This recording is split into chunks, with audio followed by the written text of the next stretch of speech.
한번 냉정하게 생각해 보십시오. 지금 당신 곁에 있는 사람들 중 끝까지 함께할 사람이 과연 몇 명이나 될까요?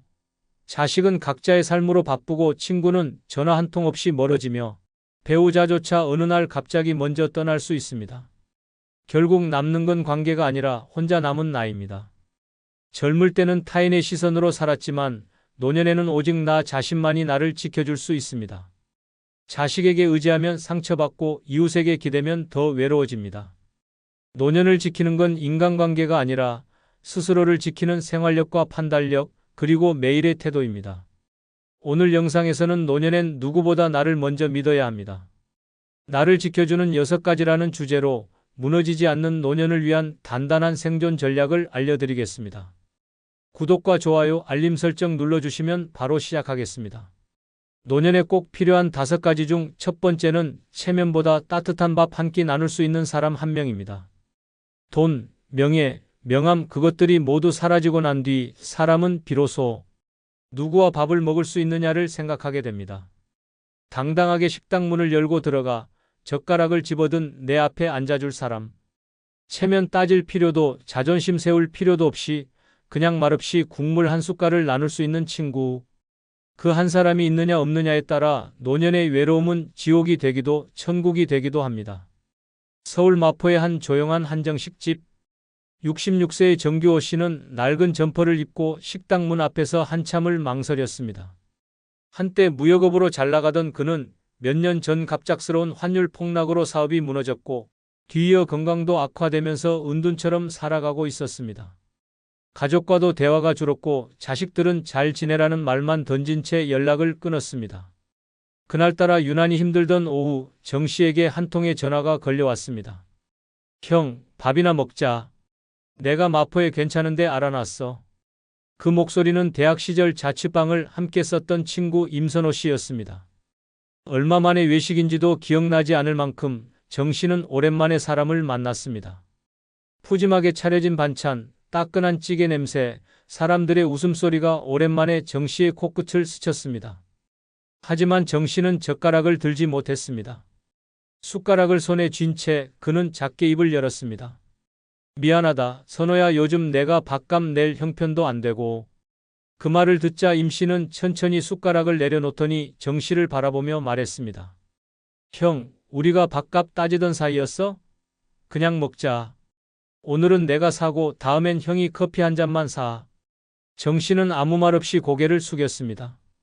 젓가락이 찌개 속으로 천천히 들어갔고 국물을 떠올리며 조용히 입에 넣는 순간 그의 눈가엔 눈물이 맺혔습니다. 두 사람은 말없이 밥을 먹었습니다. 반찬을 나누고 조용히 물컵을 채워주며 그저 마주 앉아 밥을 먹는 일상이 얼마나 소중한지를 느끼는 순간이었습니다. 임 씨는 말하지 않았습니다. 하지만 그 침묵은 어떤 위로보다 깊었습니다. 그날 정 씨는 밥을 다 먹고 식당 밖벤치에 앉아 조용히 말했다고 합니다. 밥값은 내가 못 냈지만 사랑값은 다시 내고 싶어졌어. 살아야겠다는 생각이 들더라. 임 씨는 그 말을 듣고 정 씨의 어깨를 가만히 두드렸습니다. 형, 예전에 나 등록금 없을 때 형이 내줬잖아. 그때 나 진짜 죽고 싶었는데 형 덕에 버텼어. 지금 형이 힘들다고 해서 내가 멀어질 거라 생각했다면 그게 더 서운한 일이지. 그 말에 정 씨는 한참을 말없이 앉아 있었습니다. 그리고 그날 밤 집에 돌아간 그는 아내에게 조용히 말했습니다. 오늘 사람한테 위로받았다. 나 아직 끝난 거 아니더라. 이처럼 밥 한 끼가 사람을 살릴 수 있습니다. 체면이 없어도 가진 게 없어도 돈이 없어도 그저 한 끼 식사를 함께 할 수 있는 친구 한 명이면 인생은 다시 살아갈 힘을 얻습니다. 그 사람이 있다는 건 내가 아직 사람답게 살아갈 수 있다는 증거입니다. 노년은 외로운 시기가 아닙니다. 단지 옆에 앉아줄 사람이 점점 줄어드는 시간일 뿐입니다. 그러니 지금 당신 곁에도 체면보다 밥 한 끼가 더 중요한 그런 사람 한 명은 있어야 합니다. 그 한 사람이 노년의 외로움을 모두 이겨내게 해줄 유일한 힘입니다. 노년에 꼭 필요한 두 번째는 매월 따박따박 들어오는 연금입니다. 사람은 떠납니다. 자식도 각자 살기 바쁘고 친구도 점점 멀어집니다. 세상이 조용해지고 말동무 하나 없이 하루를 보내는 날이 점점 많아질수록 당신을 지켜주는 건 단 하나, 통장에 찍히는 숫자입니다. 그 숫자는 말이 없지만 배신도 없습니다. 아무도 챙겨주지 않아도 아무리 우울한 날에도 매달 일정한 날에 잊지 않고 찾아옵니다. 그게 연금입니다. 노년의 비참함은 돈이 없다는 게 아닙니다. 필요한 돈이 생겼을 때 그걸 누군가에게 부탁해야만 쓸 수 있는 현실입니다. 아픈데 병원비가 없어 자식에게 전화를 해야 하고 손주 생일에 봉투 하나 준비하지 못해 발길을 돌려야 하는 순간 사람의 자존감은 서서히 부서집니다. 그러나 연금이 있다면 이야기는 완전히 달라집니다. 누구에게도 고개 숙이지 않아도 됩니다. 내 삶을 내 손으로 설계해 나갈 수 있습니다. 노년에 꼭 필요한 것은 많은 재산이 아니라 내가 당당하게 쓸 수 있는 고정 수입입니다. 경기도 수원의 김선자 씨는 65세에 정년퇴직한 중학교 국어 교사였습니다. 40년 가까운 세월 동안 아이들을 가르쳤고 퇴직 후에는 혼자 살고 있습니다. 남편과는 일찍 사별했고 자식들은 미국에 정착해 몇 년째 얼굴을 못 봤습니다. 한때는 우울감에 시달렸습니다. 하루 종일 말 한마디 안 하고 지내는 날도 많았고 명절이면 빈 식탁을 멍하니 바라보다 눈물이 날 때도 있었습니다. 하지만 김 씨는 매달 25일만 되면 마음이 달라졌습니다. 공무원 연금 300만 원 입금되었습니다. 문자 한 통이 울리는 순간 눈빛이 바뀝니다. 그래, 나는 혼자지만 거지처럼 살진 않아. 내 돈으로 밥 사 먹을 수 있어. 그날도 김 씨는 집 근처 설렁탕 집에 들렀습니다. 혼자 식당에 들어가는 게 어색할 때도 있었지만 요즘은 전혀 개의치 않습니다. 국물 더 주실 수 있을까요? 밝은 목소리로 말하며 계산도 당당하게 카드로 꺼냅니다. 이 돈 내가 번 거예요. 내가 40년 아이들 가르쳐서 받은 보상이죠. 식당을 나서며 김 씨는 조용히 웃었습니다. 요즘 김 씨는 동네 문화센터에서 글쓰기 수업을 듣고 가끔은 혼자 여행도 떠납니다. 연금이 있으니 버스값, 식비, 간식비까지도 마음 편히 쓸 수 있습니다. 남 눈치 안 보고 커피 한 잔 마실 수 있는 자유, 그 소소한 일상이 김 씨에겐 가장 큰 행복이 되었습니다. 다들 말하잖아요. 돈이 다가 아니라고. 맞아요. 하지만 돈이 없으면 아무것도 못해요. 나는 지금 연금 덕분에 늙어서도 내 삶을 내 뜻대로 살고 있어요. 이것이 바로 연금의 힘입니다. 사람은 사라져도 숫자는 남습니다. 관계는 무너져도 연금은 흔들리지 않습니다. 당신을 위해 당신 스스로 준비한 가장 확실한 보호막, 그게 바로 연금입니다. 지금 당신 통장에 매달 찍히는 숫자는 있습니까? 없다면 지금부터라도 늦지 않았습니다. 연금은 시간이 아니라 결심으로 시작됩니다. 그 숫자 하나가 외로운 노년의 당신을 끝까지 지켜주는 유일한 친구가 되어줄 것입니다. 노년에 꼭 필요한 세 번째는 작지만 내 이름으로 된 집 한 채입니다. 노년의 사람은 점점 작아집니다. 목소리는 낮아지고 어깨는 굽어가며 눈빛은 불안해집니다. 그 작아진 어깨를 가장 확실히 펴주는 건 놀랍게도 집입니다. 그것도 누구의 도움 없이 온전히 내 이름으로 된 집 한 채. 화려하지 않아도 괜찮습니다. 크지 않아도 상관없습니다. 방 한 칸짜리일지라도 그 문패에 내 이름 썩 작아 적혀 있다면 그 집은 세상에서 가장 큰 위로가 됩니다. 나이 들면 생각보다 쉽게 불청객이 됩니다. 딸 집에 며칠 묵고 가도 되는 줄 알았는데 냉장고 문을 열었다가 사위 눈치를 봅니다. 어디 앉아 있어도 뭔가 방해되는 것 같고 일찍 자야 할 것 같고 기침 한 번 해도 민폐 같고 그렇게 하루하루가 줄어듭니다. 그 공간은 결코 쉼터가 아닙니다. 결국 그 집은 내 집이 아닌 집입니다. 하지만 내 이름으로 된 집이 있다면 이야기는 완전히 달라집니다. 누구의 허락도 필요 없습니다. 먹고 싶은 반찬을 만들어도 눈치 볼 필요 없고 이불을 펴놓고 늦잠을 자도 텔레비전 소리가 커져도 괜찮습니다. 그 집은 나를 위한 공간이기 때문입니다. 등기부에 내 이름이 있는 집은 단순한 부동산이 아니라 내 삶의 주권입니다. 대전 유성구에 사는 74세 김만희 씨는 몇 년 전까지 둘째 아들 집에 머물렀습니다. 아들 부부는 처음엔 괜찮다고 했지만 시간이 지날수록 표정이 굳어졌습니다. 며느리의 식탁에 반찬 수가 줄어들었고 말투도 점점 짧아졌습니다. 손주가 컴퓨터 게임을 하다가도 할아버지는 왜 맨날 집에 있어? 하고 불쑥 묻는 날, 김 씨는 자신의 자리가 이 집엔 없다는 사실을 깨달았습니다. 그날 밤 그는 조용히 서랍을 열어 30년 전 자신 명의로 사두었던 시골의 오래된 집 등기권리증을 꺼냈습니다. 그 집은 아내가 살아있을 때 농막 삼아 마련해 두었던 곳이었습니다. 처음엔 갈 곳이 없어 떠난 듯 했지만 지금 김 씨는 말합니다. 그날 내가 집으로 간 게 아니라 내 삶으로 돌아간 겁니다. 집은 많이 망가져 있었습니다. 벽지는 벗겨졌고 보일러는 녹슬어 있었습니다. 하지만 그는 손수 고쳤습니다. 유튜브를 보며 장판을 깔고 벽에 페인트 칠을 했습니다. 마당에는 작은 텃밭을 만들고 중고 매장에서 싼 전자레인지를 하나 들여왔습니다. 처음엔 삭막했지만 시간이 지날수록 그 집은 김 씨의 삶이 깃든 공간이 되었습니다. 요즘 김 씨는 매일 아침 자기 집 마당에서 커피를 마십니다. 개나리꽃을 보며 봄을 느끼고 바람 소리를 들으며 밤을 맞이합니다. 가끔 이웃집 할머니와 김치전을 부쳐 나누기도 합니다. 그는 말합니다. 자식들 집에 살 땐 밥을 먹어도 목구멍이 막혔고 지금은 라면 하나도 마음이 놓여요. 내가 내 집에 있다는 사실, 그거 하나로 마음이 편합니다. 노년엔 누구와 사느냐보다 어디에 사느냐가 더 중요합니다. 그리고 더 정확히 말하자면 그 집이 누구의 이름으로 되어 있느냐가 중요합니다. 아무리 작고 낡아도 내 이름이 적힌 집 한 채는 노년의 자존심이자 마지막 울타리입니다. 어디에도 쫓기지 않고 누구에게도 눈치 보지 않고 내 마음대로 숨 쉴 수 있는 그 한 공간. 그 집이 있다는 것만으로도 우리는 마지막까지 사람답게 살 수 있습니다. 그러니 꼭 기억하십시오. 자식들 집 한 칸 얻어 사는 것보다 작더라도 내 집 하나가 더 든든합니다. 집은 단지 사는 곳이 아니라 나를 지켜주는 공간입니다. 늙은 나를 위한 마지막 선물은 결국 내 이름으로 된 집 한 채라는 사실. 그 집이야말로 당신을 끝까지 지켜줄 가장 조용하고 단단한 친구입니다.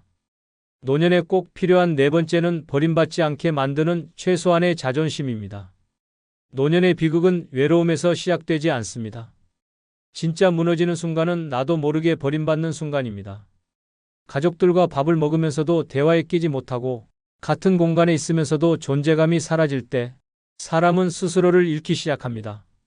그 시작은 아주 작습니다. 엄마, 그건 내가 할게요 라는 말에 입을 다물고 아버지, 그 얘긴 이제 그만하세요 라는 말에 고개를 돌립니다. 배려라는 이름 아래 침묵하고 존중이라는 명목으로 물러서다 보면 어느새 집안의 짐이 되고 존재 자체가 부담이 됩니다. 그렇다면 왜 어떤 노인은 존중받고 어떤 노인은 서서히 외면당할까요? 바로 자존심입니다. 크고 거창한 자존심이 아닙니다. 버림받지 않게 만드는 최소한의 자존심, 그 조용하고 단단한 태도가 사람을 끝까지 붙잡아 줍니다. 서울 강서구에 사는 73세 유병구 씨는 퇴직 후 큰딸 부부와 함께 살았습니다. 처음엔 잘 지내는 듯 했지만 점점 딸의 말투가 짧아지고 사위는 눈을 마주치지 않게 되었습니다. 식사 자리에 앉으면 대화에 끼지 못했고 TV 채널 하나 바꾸는 것도 부담이 되었습니다. 그런 어느 날 유 씨는 아침 밥상을 마주한 딸에게 이렇게 말했습니다. 나 오늘부터 낮에는 구청 도서관 나갈 거다. 글도 좀 쓰고 점심은 밖에서 먹을 거니까 너무 걱정 말아라. 딸은 잠시 멈칫하더니 조용히 말했다고 합니다. 아빠 미안해요. 아빠가 저렇게 말씀하실 줄 몰랐어요. 그날 이후 유 씨는 매일 아침 단정하게 옷을 입고 외출합니다. 도서관에서 책을 읽고 근처 공원에서 산책도 하고 가끔은 동네 국밥집에서 점심 한 끼도 사 먹습니다. 그의 말에 따르면 그때 내가 침묵했으면 난 지금도 식탁 끝에 앉아 눈치만 보고 있었을 거야. 근데 한마디 딱 하고 나니 딸도 다시 나를 사람 대하듯 하더라고. 이처럼 노년에 꼭 필요한 자존심이란 말을 똑바로 하겠다는 의지도 아니고 고집 부리겠다는 자존심도 아닙니다. 내가 나를 얼마나 존중하느냐에 달린 문제입니다. 몸이 아파도 괜찮다고만 하지 마십시오. 상처받고도 괜찮아라고 말하지 마십시오. 감정이 상하면 분명히 말해야 하고 존중받고 싶으면 스스로를 먼저 존중해야 합니다. 조용한 말투로 나는 그렇게 하고 싶지 않습니다. 이건 나에겐 중요한 일입니다 라고 말할 줄 알아야 합니다. 가족에게 필요한 건 착한 어른이 아닙니다. 자신의 존재를 분명히 아는 어른입니다. 그런 어른은 무시당하지 않습니다. 그런 어른은 존중받습니다. 노년의 자존심을 잃으면 존재감도 함께 사라집니다. 존재감이 사라지면 사랑도 관심도 배려도 줄어듭니다. 결국 마지막에 남는 건 말도 못하고 요구도 못하고 단지 불편한 존재로 남은 자기 자신입니다. 지금이라도 당신의 자존심을 다시 세우십시오. 크지 않아도 됩니다. 단지 당신을 대하는 사람들에게 나는 쉽게 사라질 존재가 아니다라는 메시지를 작은 태도로 전하는 것만으로 충분합니다. 그 한마디, 그 한 걸음, 그 한 표정이 당신을 끝까지 지켜주는 방패가 될 것입니다. 노년은 결국 자존심을 지킨 사람과 잃은 사람의 인생으로 갈립니다. 말없이 버림받지 않기 위해 이제는 스스로를 세워야 합니다. 그게 당신을 지키는 마지막 자존심입니다. 노년에 꼭 필요한 5번째는 나를 대신해 줄 수 있는 서류 한 장입니다. 사람은 언젠가 말할 수 없고 걷지 못하고 심지어 의식조차 잃는 순간을 맞이합니다. 그 순간 당신을 대신해 줄 사람도 목소리도 없다면 어떻게 될까요? 가장 가까운 가족조차도 당신의 진짜 뜻을 몰라 엉뚱한 결정을 내릴 수 있습니다. 그래서 늙은 나를 지켜주는 건 감정이 아닌 준비된 서류 한 장입니다. 그 서류는 한 장이지만 생과 사를 가릅니다. 내가 어떻게 살고 싶은지, 어떤 방식으로 떠나고 싶은지, 누구에게 책임을 맡기고 싶은지 그 모든 것을 말해주는 건 말이 아니라 문서입니다. 요즘 시대엔 연명의료결정서, 유언장, 사전의료의향서, 신탁계약서 등 내 뜻을 남기는 다양한 서류가 있습니다. 이걸 준비해두는 사람은 극히 드뭅니다. 대부분은 이렇게 말하죠. 아직 멀었어. 죽을 얘기를 왜 벌써 해? 하지만 그 순간은 예고 없이 찾아옵니다. 경남 창원의 고한식 씨는 78세 심근경색으로 갑작스럽게 쓰러졌습니다. 응급실에 도착했을 땐 이미 의식을 잃은 상태. 가족들은 놀라 급히 모였지만 문제는 그 다음이었습니다. 연명치료를 원하십니까? 라는 의사의 말에 아무도 대답하지 못했습니다. 아내는 울며 말했습니다. 그런 얘기 한 적 없어요. 아들은 말없이 침묵했고 딸은 무조건 살려야죠라고 외쳤습니다. 결국 한식 씨는 의식 없는 상태에서 한 달 넘게 기계의 의지에 누워 있었고 퇴원 후엔 집에서 누운 채로만 지내야 했습니다. 그 누구도 그의 뜻을 몰랐기 때문입니다. 하지만 그 옆 병실의 김영옥 씨는 달랐습니다. 같은 심장질환으로 입원했지만 그녀는 의식이 있을 때 사전 연명의료의향서에 서명해 두었습니다. 연명치료를 원하지 않으며 무의미한 시술은 거부하겠다는 의사표현. 자녀들도 그 문서를 보며 조용히 고개를 끄덕였습니다. 어머니 뜻 존중하겠습니다. 김 씨는 마지막까지 스스로의 삶을 결정할 수 있었습니다. 이처럼 서류 한 장은 단순한 종이가 아닙니다. 그건 내가 스스로 결정권을 갖는 유일한 수단입니다. 남에게 맡기지 않고 나의 존엄을 지켜주는 도구입니다. 그 서류가 없는 사람은 죽음의 순간조차 타인의 판단에 맡기게 됩니다. 그건 너무 가혹한 현실입니다. 노년에는 미뤄선 안 되는 일이 몇 가지 있습니다. 그중 가장 중요한 건 내 뜻을 남기는 일입니다. 말은 바람처럼 사라지지만 문서는 남습니다.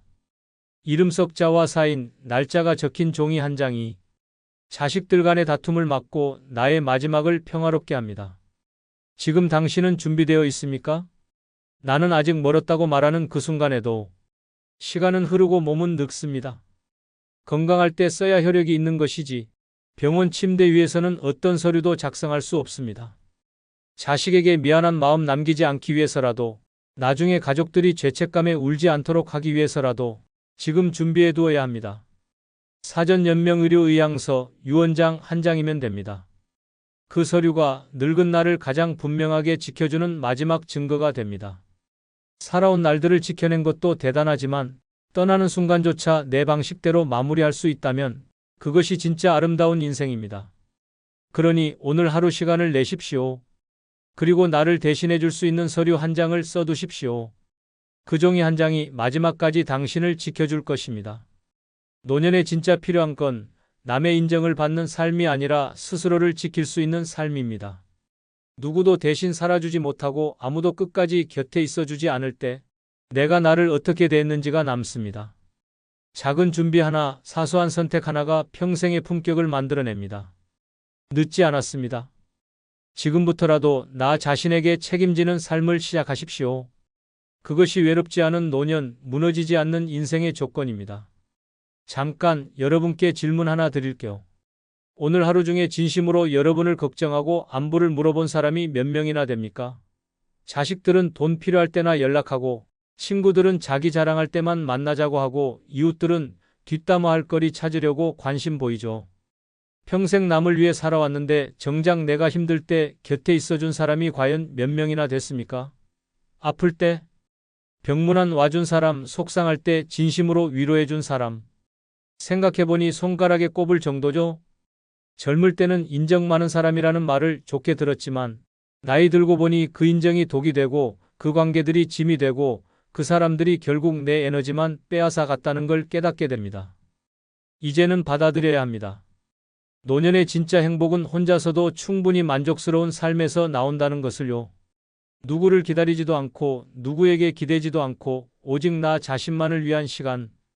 이것이야말로 진정한 자유가 아닐까요? 오늘은 늙어 혼자 사는 게 최고 행복한 5가지 이유를 들려드리겠습니다. 혹시 지금도 다른 사람들 때문에 스트레스 받고 계시다면 이 영상이 새로운 관점을 제시해 드릴 거예요. 구독과 좋아요는 큰 힘이 됩니다. 영상을 반드시 끝까지 시청하시기 바랍니다. 노년에 혼자 사는 게 최고 행복한 첫 번째 이유는 바로 타인의 삶에 휘둘리지 않아도 되기 때문입니다. 혹시 이런 갈등을 겪어보신 적 있나요? 자식들과는 요즘 세상을 모른다는 소리를 들으며 세대 갈등에 시달리고, 이웃들과는 사소한 일로 신경전을 벌이고, 친구들과도 이런저런 일로 마음이 상하는 그런 하루하루 말이에요. 더 구체적으로 말해볼까요? 아침에 일어나서 김치찌개를 끓였는데 아들이 엄마, 이렇게 짜게 먹으면 혈압 올라가요라고 잔소리하면 하루 종일 기분이 상하죠. 그래서 다음에는 싱겁게 했더니 엄마 음식이 왜 이렇게 밍밍해졌어요? 라고 또 불평해요. 저녁에는 손자가 게임하는 걸 보고 공부 좀 해라라고 했더니 아들이 엄마는 요즘 교육 방식을 몰라요. 간섭하지 마세요라며 면박을 주고, 이런 일들이 매일같이 반복되면서 집안이 전쟁터가 되는 거예요. 친구들과 만나서도 마찬가지예요. 우리 아들은 의사야, 우리 딸은 대기업 다녀라는 자랑 섞인 이야기들 사이에서 우리 집은 별거 없는데 라며 위축되고, 누군가 새 옷을 입고 나오면 나도 뭔가 사야 하나 하는 부담감에 시달리죠. 이웃 아주머니들과도 갈등이 끊이지 않아요. 왜 집 앞에 화분을 그렇게 놔두세요? 빨래 넣을 때 물이 떨어져요라는 말들을 들으면 내가 뭘 잘못했나 싶어서 하루 종일 기분이 안 좋아져요. 왜 이런 갈등이 끊이지 않을까요? 각자 살아온 방식이 다르고 가치관이 다르고 생각하는 기준이 달라서 그래요. 내가 옳다고 생각하는 게 상대방에게는 틀린 것이고, 상대방이 당연하게 여기는 게 내게는 이해할 수 없는 일이 되는 거죠. 이런 갈등 속에서 살다 보면 매일이 스트레스입니다. 내가 뭘 잘못했나? 왜 나만 이해받지 못하나? 내 존재 가치가 뭔가, 이런 생각들로 머릿속이 복잡해져요. 특히 남편을 먼저 보내고 혼자가 된 상황에서는 이런 갈등이 더욱 견디기 힘들어요. 그나마 내 편이 되어주던 사람이 없으니까 모든 갈등을 혼자 감당해야 하거든요. 혼자 살면 이런 갈등 자체가 존재하지 않습니다. 내가 어떻게 살든 뭘 하든 누구와 부딪힐 일이 없어요. 김치찌개를 짜게 끓이든 싱겁게 끓이든 누가 뭐라고 할 사람이 없고, TV를 하루 종일 틀어놔도 누가 간섭할 사람이 없어요. 77세 박모 씨의 경험을 들어보세요. 남편 떠나보내고 아들 집에서 3년 살았는데 하루에도 몇 번씩 갈등이 생겼어요. 사소한 것부터 시작해서 큰 소리까지. 그때마다 가슴이 답답하고 잠도 제대로 못 잤거든요. 지금은 작은 원룸에서 혼자 살지만 그런 스트레스가 전혀 없어서 매일이 평온해요. 갈등이 없어지면 어떤 변화가 생길까요? 첫째, 혈압이 안정됩니다. 화가 나고 스트레스를 받으면 혈압이 올라가는데 갈등이 없으니까 자연스럽게 혈압이 정상 범위를 유지해요. 둘째, 잠을 깊게 잡니다. 밤에 누워서 오늘 왜 그렇게 말했을까? 내일은 또 뭘로 싸우게 될까?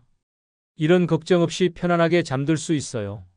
셋째, 식욕이 정상화됩니다. 스트레스를 받으면 밥맛이 없어지거나 반대로 폭식하게 되는데 마음이 편하니까 규칙적이고 건강한 식사를 할 수 있어요. 넷째, 우울감이 사라집니다. 끊임없는 갈등 속에서는 나는 사랑받지 못하는 사람인가? 내가 잘못 살아온 건가? 이런 부정적 생각이 들기 마련인데 그런 상황 자체가 없어지니까 마음이 밝아져요. 더 중요한 건 자존감이 회복된다는 점이에요. 계속 비난받고 무시당하다 보면 내가 정말 문제 많은 사람인가 하는 자기 의심에 빠지게 되는데 갈등이 사라지면서 내가 나쁜 사람이 아니었구나를 깨닫게 되거든요. 물론 가족과의 관계가 완전히 끊어진다는 뜻은 아니에요. 오히려 적당한 거리를 두고 만나니까 서로 더 소중하게 느끼고 만날 때마다 좋은 이야기만 하게 되죠.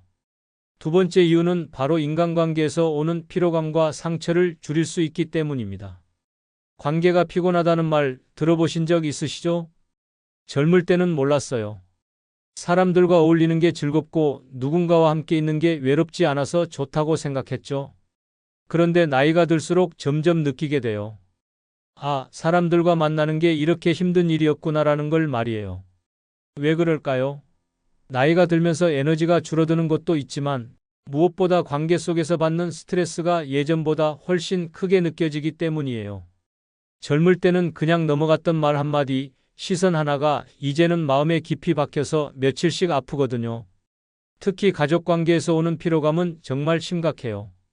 사랑하는 사람들이니까 더 기대하게 되고, 더 실망하게 되고, 더 상처받게 되죠. 내가 이렇게 해줬는데 왜 이럴까? 가족인데 왜 이렇게 냉정할까 하는 생각들이 마음을 갉아먹어요. 자식들과의 관계도 마찬가지예요. 좋은 마음으로 조언을 해줬는데 간섭한다는 소리를 들으면 하루 종일 마음이 상하고 안부 전화를 했는데 바쁘다며 성의 없이 받으면 내가 짐이 된 건가 하는 생각이 들어요. 친구들과의 만남도 점점 부담스러워져요.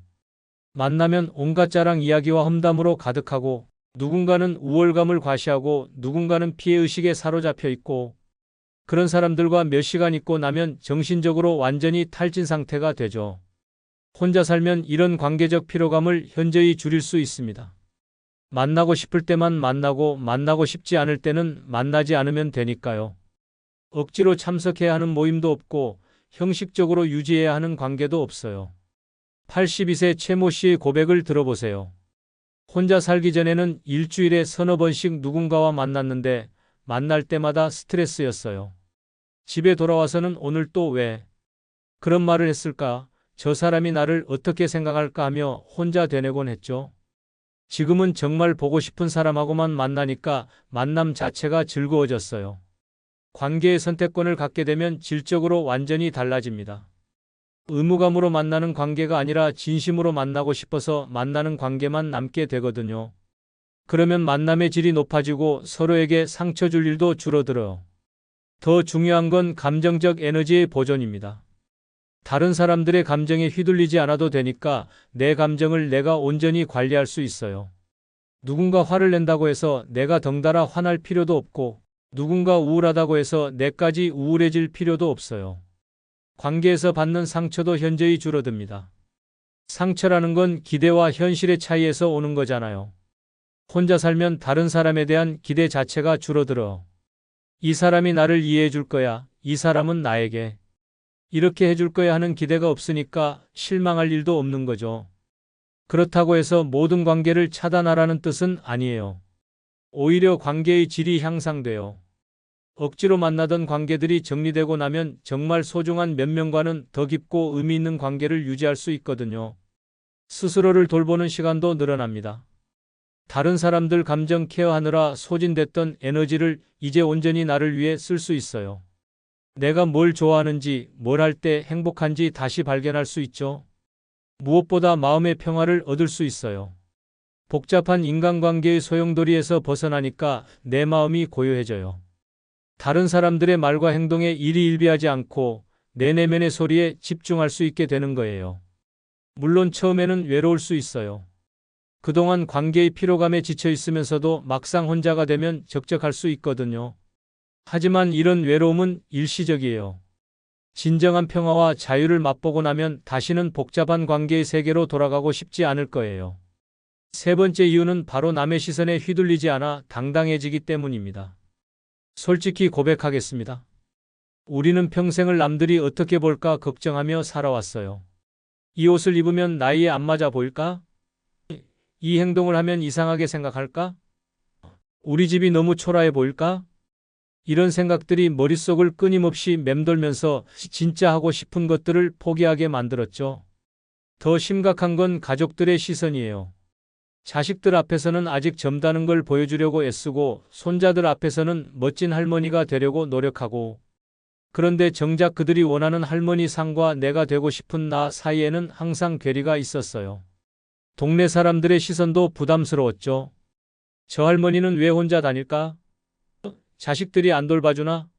라는 소리를 들을까봐 괜히 외출을 자제하기도 하고 혼자 식당에 들어가는 것도 부끄러워했어요. 혼자 살기 시작하면 이 모든 부담에서 해방됩니다. 왜냐하면 내 일상을 지켜보는 사람이 없으니까요. 아침에 일어나서 거울을 보며 오늘은 뭘 입을까? 고민할 때도 누가 뭐라고 할까? 걱정하지 않아도 되고 밖에 나가서 뭘 하든 혹시 누가 볼까? 신경 쓰지 않아도 돼요. 이런 자유로움이 가져다주는 변화는 정말 놀라워요. 73세 정모 씨는 이렇게 말합니다. 혼자 살기 시작하고 처음으로 컬러풀한 옷을 샀어요. 전에는 나이 들어서 무슨 빨간 옷이냐는 소리 들을까봐 검정, 회색, 베이지만 입었거든요. 지금은 핑크도 입고 노랑도 입어요. 기분이 정말 좋아져요. 외모에 대한 자신감도 회복됩니다. 주름이 생기고 머리가 휘어지는 것도 자연스럽게 받아들일 수 있어요.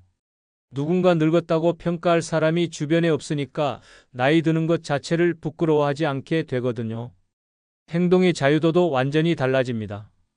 마트에서 카트를 끌고 천천히 구경해도 되고 공원에서 혼자 벤치에 앉아 멍하니 있어도 돼요. 왜 혼자야? 불쌍해 보인다는 시선을 의식하지 않고 당당하게 내 시간을 보낼 수 있어요. 더 나아가 새로운 도전에 대한 두려움도 사라집니다. 이 나이에 무슨 이라는 말을 들을까봐 포기했던 일들을 다시 시도해 볼 용기가 생겨요. 어떤 분은 75세에 컴퓨터를 배우기 시작했고 어떤 분은 80세에 요가를 시작했어요. 경제적인 부분에서도 당당해집니다. 가족들과 함께 살 때는 돈이 없어서 미안하다, 더 많이 벌지 못해서 죄송하다는 마음이 컸는데 혼자 살면서 내 수준에 맞게 살다 보니 그런 부담이 사라져요. 작은 집에 살아도 이게 내 능력이고 이게 내 선택이야 라고 당당하게 말할 수 있고 비싼 레스토랑 대신 분식집에서 혼자 식사해도 내가 원하는 곳에서 내가 좋아하는 음식을 먹는 거야 라고 생각할 수 있어요. 사회적 활동에서도 자신감이 생깁니다. 전에는 누구와 함께 가야 하나? 혼자 가면 이상하게 보일까? 걱정했던 일들을 이제는 혼자서도 당당하게 할 수 있어요. 영화관, 전시회, 강연회. 어디든 내가 관심 있으면 혼자라도 가는 거예요. 가장 중요한 변화는 내면의 당당함입니다. 남들의 평가나 시선에 의존하지 않고 내 기준으로 내 삶을 평가할 수 있게 되는 거예요. 남들이 뭐라고 하든 나는 이렇게 사는 게 좋다는 확신이 생기죠. 물론 처음에는 적응이 어려울 수 있어요. 평생 남의 시선을 의식하며 살아온 습관이 하루아침에 바뀌지는 않거든요. 혼자 식당에 들어갈 때도 어색하고 혼자 여행 갈 때도 쑥스러울 수 있어요. 하지만 이런 어색함은 금세 사라져요. 몇 번 해보고 나면 별거 아니네라는 걸 깨닫게 되고 오히려 왜 그동안 이런 걸 두려워했을까? 하고 웃게 될 거예요. 남의 시선에 휘둘리지 않는 당당한 삶, 이것이야말로 진정한 자유로운 노년이 아닐까요? 네 번째 이유는 바로 수십 년간 얽혀있던 복잡한 인간관계의 부담에서 완전히 벗어날 수 있기 때문입니다. 상상해 보세요. 오늘 아침에 눈을 떴는데 단 한 명에게도 안부 인사를 해야 할 의무가 없다면 어떨까요? 우리는 평생을 거미줄 같은 인간관계 속에서 살아왔어요. 시댁 식구들, 친정 식구들, 동창들, 직장 동료들, 이웃들, 종교 모임 사람들. 이 모든 관계들이 복잡하게 얽혀서 우리를 옭아매고 있었죠. 각각의 관계마다 지켜야 할 예의가 있고 챙겨야 할 의무가 있고 맞춰야 할 기대가 있어요. 누구 생일이면 축하 인사해야 하고 누구 집 경조사면 참석해야 하고 누구 자식 결혼식이면 축의금도 준비해야 하고 이런 관계들을 유지하는 데 들어가는 에너지가 얼마나 큰지 아세요? 정신적 에너지는 물론이고 시간, 돈, 감정까지 모든 것을 쏟아부어야 해요. 더 피곤한 건 이런 관계들이 대부분 진심이 아니라는 점이에요. 정말 좋아서 만나는 관계가 아니라 안 만날 수 없어서 예의상 유지하는 관계들이 대부분이거든요. 친정 시댁 모임에 가면 항상 긴장해야 해요. 무슨 말을 해야 할까? 혹시 실수하지 않을까? 저 사람이 나를 어떻게 생각할까? 이런 걱정들로 머리가 복잡해지죠. 동창회나 종교 모임도 마찬가지예요. 가기 전부터 무슨 옷을 입어야 할까? 누구누구가 올까? 또 무슨 자랑 이야기를 들어야 할까 하며 스트레스를 받아요. 혼자 살면 이 모든 복잡한 관계망에서 한 번에 벗어날 수 있습니다. 물리적으로 거리가 생기니까 자연스럽게 연락도 줄어들고 만날 기회도 줄어들어요. 처음에는 혹시 사람들이 나를 잊어버리는 건 아닐까? 걱정할 수도 있어요. 하지만 곧 깨닫게 될 거예요. 정말 중요한 관계는 거리와 상관없이 지속되고 형식적인 관계들은 자연스럽게 정리된다는 걸 말이에요. 78세 장모 씨의 경험담을 들어보세요. 혼자 살기 시작하고 6개월 만에 연락하는 사람이 절반으로 줄었어요. 처음에는 서운했는데 지금 생각해보니 그런 관계들이 얼마나 피상적이었는지 알겠어요. 정말 나를 걱정하는 몇 명만 남았는데 오히려 더 깊고 진실한 관계가 되었어요. 관계의 부담에서 벗어나면 시간이 정말 많이 생겨요. 전에는 누군가를 만나러 가고 전화하고 선물 준비하고 안부 메시지 보내고 이런 일들로 하루가 다 갔는데 이제는 그 시간을 온전히 나를 위해 쓸 수 있어요. 경제적 부담도 확실히 줄어들어요. 경조사비, 선물값, 모임비 이런 것들이 한 달에 얼마나 나갔는지 모르세요. 혼자 살면서 이런 지출이 없어지니까 같은 수입으로도 훨씬 여유롭게 살 수 있어요. 정신적으로도 훨씬 편해집니다. 저 사람한테 안부 인사 안 한 지 오래됐네. 이번 모임에 안 가면 뭐라고 할까? 선물을 뭘 사야 할까? 이런 걱정들이 사라지니까 머리가 맑아져요. 무엇보다 감정적 자유를 얻을 수 있어요. 다른 사람들의 감정 변화에 휘둘리지 않아도 되니까 내 감정을 내가 온전히 관리할 수 있거든요. 누군가 화를 낸다고 해서 내가 덩달아 스트레스 받을 필요도 없고 누군가 우울하다고 해서 내까지 우울해질 필요도 없어요. 관계 정리가 되고 나면 진짜 소중한 사람들이 누구인지 명확해져요. 의무감으로 만나던 사람들과 진심으로 만나고 싶은 사람들이 구분되는 거죠. 그러면 남은 관계들의 질이 훨씬 높아져요. 새로운 관계에 대한 부담도 없어져요. 이 사람과 친해지면 또 복잡해질까? 하는 걱정 없이 자연스럽게 사람들을 만날 수 있어요. 부담 없는 관계, 깔끔한 관계만 유지할 수 있는 거죠. 물론 가끔은 외로울 수 있어요. 그동안 복잡하다고 투덜댔던 관계들이 없어지고 나니 적적할 수도 있거든요. 하지만 이런 외로움은 일시적이에요. 진정한 평화와 자유의 가치를 알게 되면 다시는 복잡한 관계의 세계로 돌아가고 싶지 않을 거예요. 5번째 이유는 바로 60년 살아온 인생에서 처음 맛보는 완전한 자유를 누릴 수 있기 때문입니다. 자유라는 단어를 들으면 어떤 느낌이 드시나요? 어쩌면 우리는 평생 진짜 자유가 뭔지 모르고 살아왔을지도 몰라요. 어릴 때는 부모님 말씀에 따라야 했고, 학교 다닐 때는 규칙에 맞춰야 했고, 직장 다닐 때는 상사 눈치를 봐야 했고, 결혼해서는 가족을 위해 희생해야 했죠. 그런데 지금 생각해보니 내가 정말 원하는 대로 산 적이 언제였을까요? 항상 누군가를 위해서 무언가 때문에 내 욕구를 뒤로 미뤄왔잖아요. 혼자 사는 삶에서 마주하는 자유는 이전과는 완전히 다른 차원이에요. 이건 단순히 하고 싶은 걸 할 수 있다는 수준이 아니라 진짜 나로 살 수 있다는 근본적인 자유거든요. 시간의 자유부터 살펴볼까요? 알람 없이 자연스럽게 눈 뜨는 아침의 여유로움을 상상해 보세요. 몇 시까지 일어나야 해? 누구를 위해 뭘 준비해야 해? 이런 압박 없이 그냥 내 몸이 원할 때까지 잠들고 내 몸이 원할 때 일어나는 거예요. 75세 김모 씨는 이런 경험을 마법 같다고 표현해요. 60년 동안 시계에 맞춰 살았는데 처음으로 내 몸의 리듬대로 살아보니 이렇게 편할 줄 몰랐어요. 배고플 때 먹고 졸릴 때 자고 이게 진짜 자연스러운 삶이었구나 싶더라고요. 공간의 자유도 놀라워요. 내 집이 온전히 내 것이 되는 경험이란 거실에 요가 매트를 깔아놔도 되고 침실에서 간식을 먹어도 되고 화장실에서 노래를 불러도 돼요. 누구의 허락도 누구의 이해도 필요 없어요. 어떤 분은 거실 한복판에 화분 100개를 놓고 작은 정원을 만들었대요. 가족들이 있었다면 길이 막힌다, 지저분하다 소리 들었을 텐데 지금은 아무도 뭐라고 할 사람이 없으니까 맘껏 취미생활을 즐기는 거죠. 선택의 자유는 또 어떤가요? TV 리모컨을 두고 실랑이 할 필요도 없고 저녁 메뉴를 놓고 고민할 필요도 없어요. 오늘은 드라마 몰아보기를 해도 되고 하루 종일 라면만 먹어도 되고 밤새 책을 읽어도 돼요. 정말 사소한 것들이지만 이런 선택의 자유가 주는 행복감은 어마어마해요. 내가 원하는 대로 할 수 있다는 것 자체가 주는 쾌감이 있거든요. 감정의 자유도 빼놓을 수 없어요. 더 이상 누군가의 기분에 맞춰 내 감정을 조절할 필요가 없어요. 슬프면 실컷 울어도 되고, 기쁘면 혼자서라도 춤춰도 되고, 화가 나면 베개에 대고 소리 질러도 돼요. 이런 감정의 자유가 얼마나 소중한지 몰라요. 평생을 참아야 해, 이해해야 해, 맞춰줘야 해라며 내 감정을 억누르고 살았는데, 이제야 비로소 내 감정을 온전히 느끼고 표현할 수 있게 된 거예요. 더 나아가 존재의 자유까지 누릴 수 있어요. 누구의 아내, 누구의 어머니, 누구의 며느리가 아닌 그냥 나 자체로 존재할 수 있는 거예요. 다른 사람의 기대나 역할에 맞춰 연기할 필요 없이 있는 그대로의 나로 살 수 있어요. 이런 자유를 맛보고 나면 정말 놀라운 일이 생겨요. 잠들어 있던 창의성이 깨어나고 잊고 있던 꿈들이 되살아나고 진짜 내가 누구인지 발견하게 되는 거예요.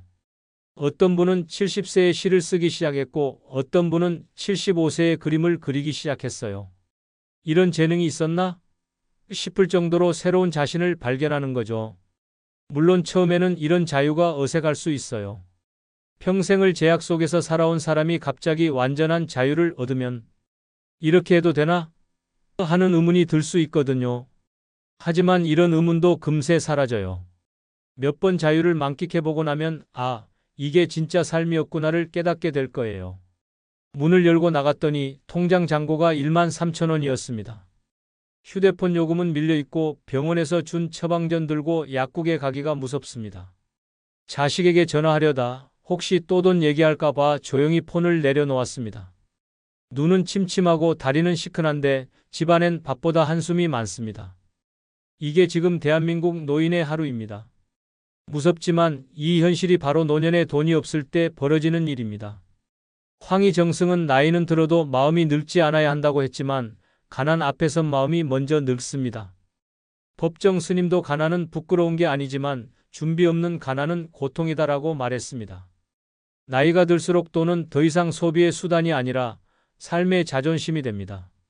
친구 생일에도 못 나가고 비싼 고깃집 간다는 말에 괜히 연락을 피합니다. 주머니가 가벼우면 입도 다치고 마음도 다칩니다.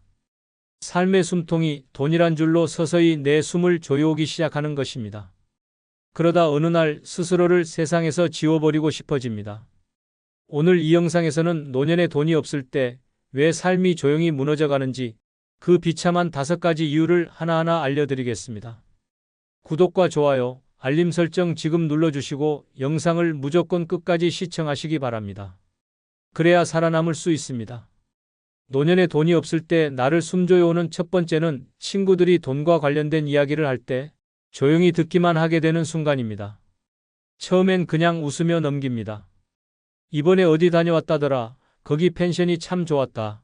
이번엔 좀 비쌌지만 그래도 힐링이 되더라.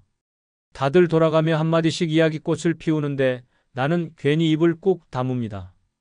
말끝마다 돈이 섞여 있다는 걸 그들은 모릅니다. 아니, 어쩌면 알지만 아무렇지 않게 말하는지도 모릅니다. 그때부터 가슴 한쪽이 쿡쿡 쑤십니다. 속으로 말합니다. 나도 가고 싶었는데, 나도 예전엔 그런 얘기 했었는데, 지금은 그냥 듣는 것만으로도 벅차다. 사람은 이상하게도 마음이 허전하면 입도 다치고 표정도 굳어집니다.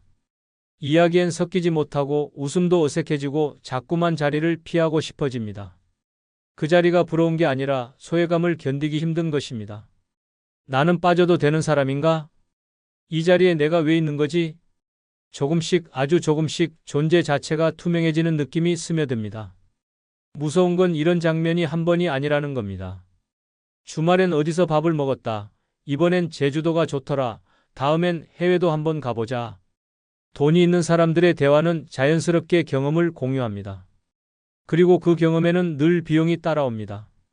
하지만 돈이 없는 사람은 어떤가요? 경험을 나누지 못하고 기억을 꺼내지도 못하고 결국 아무 말도 못하게 됩니다. 말을 못하게 되면 점점 자리를 잃게 됩니다. 말을 잃고 관계를 잃고 결국 사람을 잃습니다. 서울 구로구에 사는 75세 박정희 씨는 한때 여행동호회에서 활발히 활동하던 사람이었습니다. 60대 중반까지는 1년에 두세 번씩 전국 방방곡곡을 다녔고 친목 모임에서는 늘 중심에 있었습니다. 하지만 남편이 병환으로 쓰러진 뒤 병원비와 간병비로 모아둔 돈이 빠르게 바닥났습니다. 그 후론 한 번도 장거리 여행을 가지 못했습니다. 모임은 여전히 있었지만 그 안의 대화가 달라졌습니다. 이번에 후쿠오카 다녀왔는데 스위스는 물가가 너무 비싸서 고생했어. 박 씨는 조용히 고개를 끄덕이며 웃기만 했습니다. 그러다 어느 날 조용히 모임 단톡방을 나왔습니다. 친구 한 명이 전화를 걸어 왜 요즘 안 나오냐고 물었지만 박 씨는 웃으며 말했습니다. 나이가 드니까 좀 피곤하네. 하지만 진짜 이유는 대화에 낄 수 없어서였습니다. 내 얘긴 할 게 없더라. 나눌 게 없으니까. 돈이 없다는 건 단순히 경제적 제약을 의미하는 게 아닙니다. 사람들과의 연결이 끊기고 내가 있던 자리에서 슬그머니 밀려나는 일입니다. 대화에서 배제되고 모임에서 점점 소외되고 나중엔 아예 초대조차 받지 않게 됩니다. 그리고 그 공백을 뚫고 들어오는 건 깊은 고립감과 침묵입니다. 침묵은 무섭습니다. 그건 말할 게 없어서가 아니라 말할 자격이 없다는 감정 때문입니다. 내가 이 얘기를 꺼내도 되나? 나만 빠진 것 같네. 괜히 말 꺼냈다가 초라해질까 봐. 이렇게 망설이다 보면 나도 모르게 아예 침묵에 익숙해집니다. 그 순간 삶의 리듬이 무너집니다. 모임에 나가고 싶어도 안 나가게 되고 전화를 받고 싶어도 차마 못 받게 됩니다. 기쁨의 순간엔 부끄러워지고 즐거움이 있는 자리는 어색해지고 결국 사람을 피하고 세상을 피하게 됩니다. 돈이 없을 때 가장 먼저 무너지는 건 관계입니다. 그리고 그 관계의 시작점은 바로 대화입니다. 말하지 못하는 사람은 점점 투명해집니다. 그리고 노년의 외로움은 바로 그 투명함 속에서 피어납니다.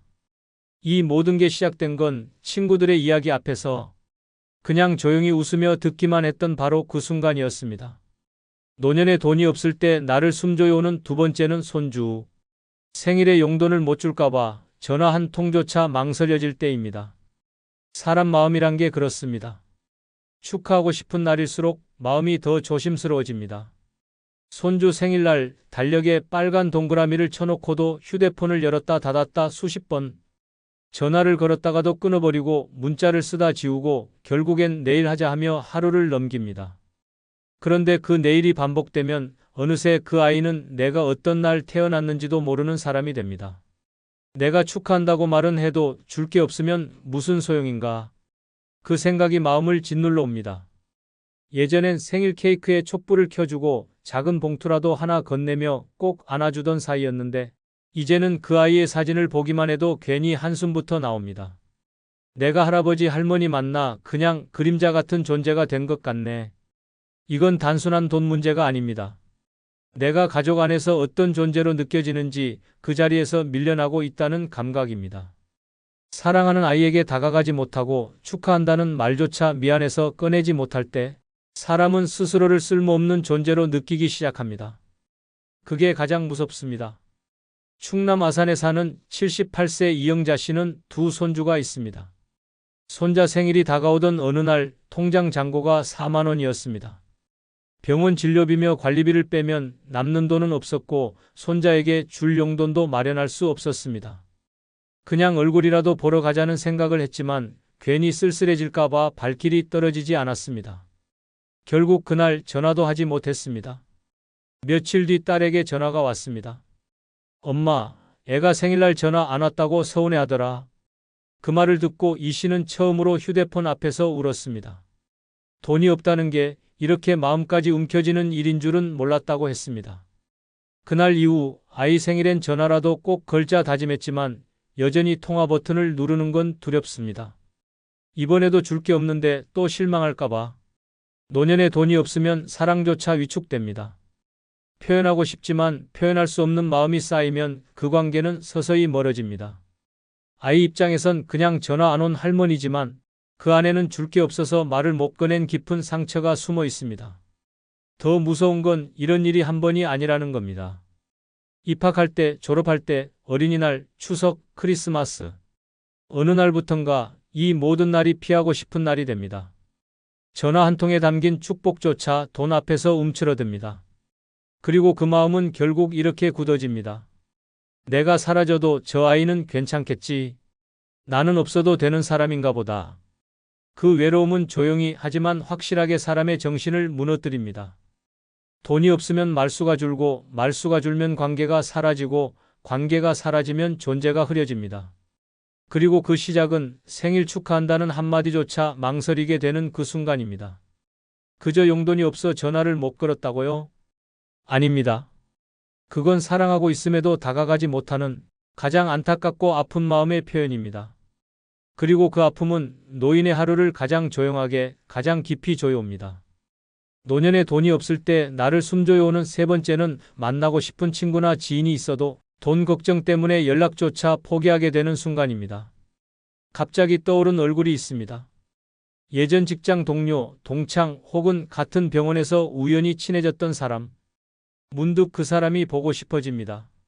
한번 밥이나 먹자는 말 한마디가 목구멍까지 올라오지만 결국 삼켜버립니다. 왜냐고요? 밥값이 걱정되기 때문입니다. 지하철 탈 돈, 식당 가서 커피 한 잔 마실 여유조차 없을 때 사람은 보고 싶은 마음보다 지갑 걱정이 먼저 앞섭니다. 그리고 그 걱정이 쌓이면 결국 관계를 끊는 습관이 몸에 배입니다. 나이 들면 친구가 보물이다라는 말 누구보다 잘 알고 있습니다. 하지만 현실은 다릅니다. 돈이 없으면 친구조차 만날 자격이 없다고 느끼는 순간이 옵니다. 한 끼 밥값도 내기 어려운 처지에서 오랜만에 얼굴 보자는 말이 쉽게 나올 수 있을까요? 상대가 아무렇지 않게 생각하더라도 내 마음은 그렇지 않습니다. 내가 괜히 민폐 아닌가, 이번에도 얻어먹기만 하면 어쩌지, 차라리 혼자가 낫겠다는 생각이 드는 순간 마음의 문이 철컥 닫혀버립니다. 경기도 의정부에 사는 76세 조영호 씨는 군대 동기 중 유일하게 연락을 이어가던 친구가 있었습니다. 젊었을 땐 1년에 두세 번은 꼭 만나서 국밥 한 그릇에 웃고 떠들었고 연금 받은 날에는 술 한 잔씩 건네며 서로의 노후를 위로하던 사이였습니다. 하지만 어느 해부터 조 씨는 먼저 연락을 하지 않기 시작했습니다. 애들이 등록금 문제로 힘들다며 연금을 중단했고 병원비도 계속 나가면서 지갑이 얇아졌습니다. 그러다 친구에게 연락이 왔습니다. 야, 우리 올해는 얼굴 한번 보자. 그 말에 조 씨는 이렇게 대답했습니다. 나 요즘 좀 바쁘다. 건강이 별로 안 좋아서. 그건 거짓말이었습니다. 바쁜 것도 아니고 아픈 것도 아니었습니다. 그냥 지갑이 비었기 때문입니다. 그 후론 연락도 안 왔습니다. 그리고 조 씨는 그 친구가 몇 달 뒤 갑자기 세상을 떠났다는 소식을 들었습니다. 내가 한 번만 연락했어도. 그 말이 머릿속에서 수없이 반복되었지만 이미 너무 늦었습니다. 돈이 없다는 건 단지 소비를 못하는 게 아니라 인연을 포기하게 만드는 힘입니다. 보고 싶은 사람을 못 만나고 그리운 사람과의 거리를 일부러 두게 만들고 결국 외로움이라는 거대한 벽 속에 스스로를 가두게 됩니다. 젊었을 땐 돈 없어도 만나자고 말합니다. 하지만 나이 들면 말은 달라도 현실은 냉정해집니다. 밥값, 차비, 커피 한 잔까지도 신경 써야 하는 나이에 그냥 만나자는 말은 부담이고 고통입니다. 그리고 사람은 그런 고통을 피하려고 사람을 멀리하게 됩니다. 이게 반복되면 어떻게 될까요? 생일에도 조용히 지나가고 명절에도 연락 한 통 없고 나 없이도 다들 잘 지내겠지라는 자조가 마음을 집어삼킵니다. 그 순간 존재감은 사라지고 나는 단지 기억 속에만 남는 사람으로 퇴장당하게 됩니다. 돈이 없어서 친구를 못 만나는 게 아닙니다. 돈이 없다는 사실이 나를 작고 보잘것없는 존재로 만들기 때문입니다. 그래서 연락을 못하고 그래서 자꾸만 숨고 결국 보고 싶은 사람에게조차 잊혀지는 겁니다. 보고 싶다고 말하고 싶고 만나고 싶다고 표현하고 싶은데 지갑 사정이 그 모든 감정을 막아섭니다. 그때부터 노년의 외로움은 관계 단절이 아니라 마음 단절로 시작됩니다. 그리고 그 단절은 조용히 나를 무너뜨립니다. 그 시작이 바로 오늘은 그냥 참고 다음에 연락하자 하는 그 순간입니다. 노년에 돈이 없을 때 나를 숨조여오는 네 번째는 친구와 밥을 먹어도 여행을 가도 머릿속엔 오로지 돈 계산만 할 때입니다. 웃고 있지만 웃는 게 아닙니다. 식당 문을 열고 들어서는 순간 눈은 메뉴판 가격부터 흡습니다. 김치찌개가 13,000원이야? 차라리 순댓국 시킬까? 주문을 마친 뒤에도 계산 걱정이 머릿속을 떠나지 않습니다. 식사 자리에선 친구의 얘기에 고개를 끄덕이지만 마음속은 전혀 다른 셈법으로 바쁩니다. 오늘 내가 계산할 차례였던가? 이번에도 얻어먹는 건가? 그런 생각이 계속 맴돕니다. 사람들과 함께 있어도 속으론 혼자입니다. 머릿속에선 지출표를 돌리며 자책합니다. 이 돈이면 며칠치 반찬거리인데 한 달에 병원 2번밖에 못 가는데 또 줄어드네. 밥 한 끼가 미안함으로 변하고 여행 한 번이 불안으로 바뀝니다. 즐거워야 할 자리가 마음을 무겁게 짓누릅니다. 같이 가자는 말이 고맙기보단 무섭고 내가 낼게라는 말이 반갑기보단 창피합니다. 이쯤 되면 사람은 즐길 수 있는 능력 자체를 잃어버립니다. 몸은 함께 있는데 마음은 멀어지고 결국 그 자리는 다음번에도 피하고 싶어집니다. 부산 사하구에 사는 73세 이정아 씨는 5명의 친구들과 1년에 한 번씩 여행을 다녔습니다. 처음엔 모두 비슷한 처지였기에 간단한 민박에 김밥 싸서 다니는 소박한 여행이었습니다. 하지만 몇 년 새 친구들 중 몇몇이 자녀로부터 금전적 도움을 받기 시작했고 그때부터 분위기가 달라졌습니다. 이번엔 좀 좋은 데서 자자, 고기 한번 구워 먹자, 온천까지 가면 완벽하겠다. 이 씨는 따라가면서도 웃으면서도 내내 계산기만 두드렸습니다. 숙박비 7만 원, 식사비 3만 원, 교통비, 간식, 입장료. 돌아오는 버스 안에서 그는 스스로에게 말했습니다. 나는 이번이 마지막이다. 그 이후 다음 여행에선 핑계를 댔습니다. 무릎이 안 좋아서, 집안에 일이 있어서, 몸살 기운이 좀 있어서. 그 말은 전부 돈이 없어서라는 한 문장으로 귀결되는 진심이었습니다. 친구들은 몰랐습니다. 여행 도중에도 이 씨가 카페를 피했던 이유가 그 한 잔의 커피가 그에겐 3끼 식사만큼 부담스러웠다는 사실을. 돈이 없으면 마음이 조급해집니다. 밥을 먹으면서도 입맛이 없고 웃어도 웃는 게 아닙니다. 즐겁자고 나선 자리가 자존감을 갉아먹는 시간이 됩니다. 문제는 이게 한 번만 그런 게 아니라는 겁니다. 한 번의 밥자리, 한 번의 여행이 반복되면 사람은 점점 관계를 유지하는 게 고통이라는 결론을 내립니다. 그리고 그렇게 사람을 끊고 외로움에 스스로를 가둡니다. 즐거움에 집중하지 못하는 삶은 살아있어도 살아있는 게 아닙니다. 함께 있어도 외롭고 대화 속에서도 멀어진 느낌. 이건 돈이 없어서가 아니라 마음의 여유를 잃어버렸기 때문입니다. 돈 걱정 없이 사람을 만나고 돈 생각 없이 밥을 먹고 돈 셈 없이 웃으며 여행할 수 있는 날이 노년에도 가능할 거라 믿었던 그때가 그립습니다. 하지만 지금은 메뉴판을 보며 마음 졸이고 지갑을 만지작거리며 말 한마디도 조심해야 하는 그 무거운 시간이 일상이 되어버렸습니다. 밥 한 끼, 여행 한 번. 그 안에 담긴 고통의 무게는 아무도 모릅니다. 그저 혼자 삼킬 뿐입니다. 노년에 돈이 없을 때 나를 숨줘요 오는 5번째는 삶이 그저 하루를 버티는 일처럼 느껴질 때입니다. 아침에 눈을 뜨고도 일어나지 않습니다. 일어나야 할 이유가 없기 때문입니다. 식사 준비, 어제 반찬 그대로, 외출, 돈 들 일, 병원, 진료비가 부담이라 그냥 참습니다. 텔레비전을 틀어놓고 가만히 누워있다가 어느새 해가 지고 밤이 되고 다시 아침이 옵니다. 그 하루가 또 시작되었다는 사실에 피로부터 몰려옵니다. 젊을 때는 하루가 희망이었습니다. 무언가 할 수 있다는 기대, 갈 곳이 있다는 활력, 누군가와 통화하며 웃을 수 있는 시간. 하지만 지금은 다릅니다. 하루하루가 끝나기만을 기다리는 고역처럼 느껴집니다. 이유는 단 하나. 돈이 없기 때문입니다. 돈이 없으면 선택권이 없습니다. 먹고 싶은 걸 사 먹지 못하고 보고 싶은 곳에도 갈 수 없고 심지어 전기세 아끼려 불도 최소한으로 켜둡니다. 그런 삶에 어떤 기대가 남겠습니까? 문제는 그 감정이 하루, 이틀이 아니라는 겁니다. 한 달, 2달 시간이 쌓일수록 사람은 자신이 세상에서 잊힌 존재처럼 느껴지기 시작합니다. 그리고 그 순간부터 삶은 사는 것이 아니라 버티는 것으로 변합니다. 전라남도 광양에 사는 79세 최문규 씨는 스스로를 사람 아닌 존재라고 말했습니다. 5년 전 부인과 사별한 뒤 혼자 살며 기초연금으로만 생활하고 있습니다. 하루 일과는 단순합니다. 오전 10시에 일어나 고구마 하나로 끼니를 때우고 TV를 보다 졸고 오후엔 시장에 다녀오고 저녁에는 라디오를 듣다 잠듭니다. 말을 한마디도 안 하는 날이 대부분이고 전화벨은 한 달에 한두 번 울릴까 말까입니다. 그는 말합니다. 나는 이젠 누가 나를 찾지 않아도 익숙해졌어. 근데 이게 사는 거냐고 물으면 대답을 못 하겠어. 그냥 버티는 거지 뭐. 그가 가장 두려운 건 외로움도 병도 아니었습니다. 내가 이 세상에서 아무런 쓰임도 없이 남아있는 존재가 되는 것, 그 자체였습니다. 삶이 버티는 일이 될 때 사람은 가장 먼저 자존감을 잃습니다. 그리고 다음은 감정, 마지막은 관계입니다. 말 안 하고 지내도 괜찮아. 밥 한 끼 안 먹어도 어차피 혼자니까. 죽어도 아무도 모를 텐데. 이런 말들이 무심하게 입에서 흘러나올 때 그 삶은 이미 심리적으로 무너지고 있는 상태입니다. 돈이 없다는 건 단지 불편한 게 아닙니다. 삶을 밀어내고 기쁨을 제거하고 존재의 이유를 지워가는 과정입니다.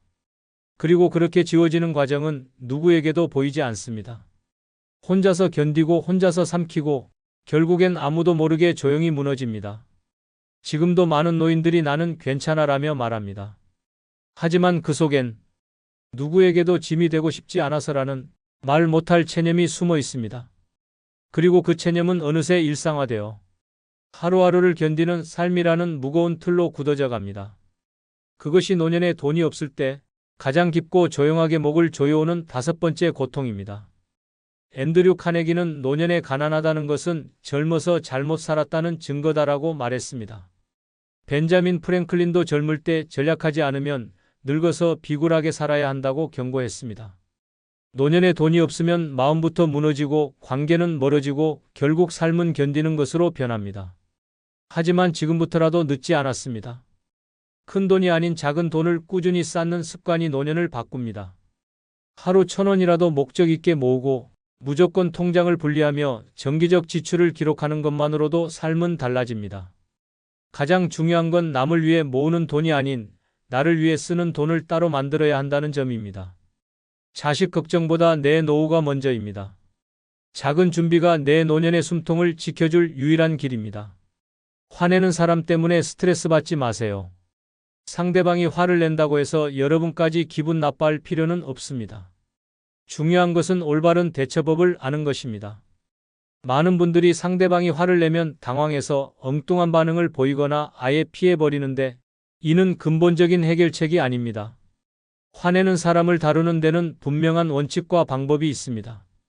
감정에 휘둘리지 말고 냉정하게 상황을 파악하여 적절한 대응을 하면 됩니다. 이번 영상에서는 즉시 대처할 수 있는 4가지 구체적인 방법을 알려드리겠습니다.